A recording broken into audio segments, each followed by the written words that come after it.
خوتي حذاري تحسبوا الدراهم بهذه الطريقه. 1 2 3 4 5 6 7 8 9 10.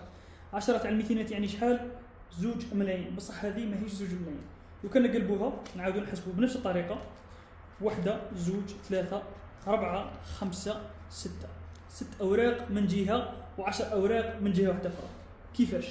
الطريقه هذه هي اللي راهي نحسبوا بها خوتي. دائما كي يخلصكم واحد دراهم يعطيكم مبلغ تاع دراهم سواء 100,000 ولا 200,000، احسبها بالورقه. احسب بهذه الطريقه. 1 2 3 4.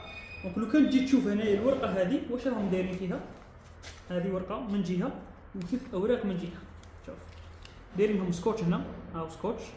ثاني وحده ورقه واحده ثانيها على 2 ها هي، وحاطهم لك كيما كي تجي انت تحسب 1 2 3. يعني انت تحسب هذه راهي 600,000 بصح هي راهم 2 ورق برك، وحده فيهم مثنيه على 2، يعني هذه 400,000 ماهيش 600,000.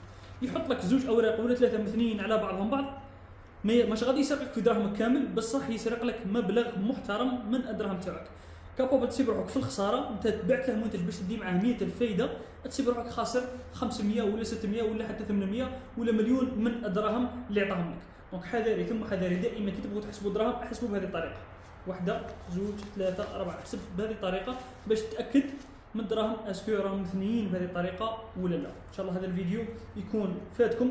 بارطاجوه على اوسع نطاق خوتي باش التجار ما ينخدعوش بهذه الطريقه.